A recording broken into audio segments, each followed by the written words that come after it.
भैया उठ जाओ, देखो पापा बुला रहे, उठ जाओ भैया, भैया उठ जाओ, पापा बुला रहे, भैया उठ जाओ, पापा बुला रहे। वृंदावन एक ऐसी जगह है जहां लोग शांति, आस्था और मन के सुकून के लिए जाते हैं। लेकिन इस बार यहाँ से एक पिता ऐसी दर्दनाक याद लेकर लौटा जिसे शायद वो जिंदगी भर नहीं भूल पाएगा। मंदिर में दर्शन करने आए एक बेटे की मौत ने पूरे माहौल को मातम में बदल दिया। बताया जा रहा है कि छतरपुर के रहने वाले अभिज्ञान गुप्ता अपने पिता के साथ वृंदावन के इस्कॉन मंदिर में दर्शन के लिए आए थे। पिता और बेटा दोनों ही पूरी श्रद्धा के साथ मंदिर पहुंचे थे। शायद उन्होंने सोचा होगा कि दर्शन करेंगे, कुछ समय ईश्वर की भक्ति में बिताएंगे और फिर वापस घर लौट जाएंगे। लेकिन किसी को नहीं पता था कि यात्रा उनके परिवार के लिए ऐसा तूफान लाएगी कि सब कुछ एक पल में उखड़ जाएगा। जानकारी के मुताबिक मंदिर के बाहर श्रद्धालुओं की सुविधा के लिए वाटर स्प्रे कूलर लगाया गया था। गर्मी से राहत देने के लिए लगाए गए इस कूलर में अचानक करंट आ गया। बताया जा रहा है कि अभिज्ञान उसका इस्तेमाल करने पहुंचे और उसी दौरान वो करंट की चपेट में आ गए। आसपास मौजूद लोगों में अफरा तफरी मच गई। लोगों ने तुरंत उन्हें संभाला और अस्पताल लेकर पहुंचे, लेकिन अस्पताल पहुंचने तक बहुत देर हो चुकी थी।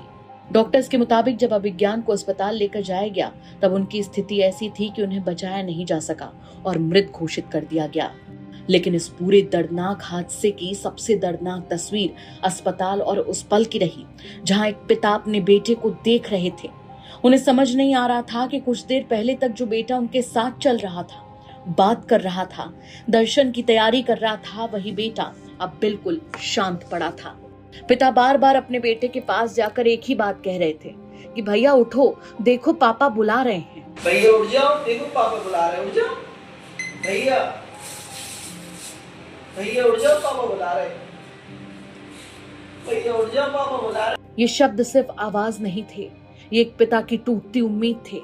एक पिता का वो भरोसा था जो आखिरी पल तक मानने को तैयार नहीं था कि उनका बेटा अब कभी जवाब नहीं देगा।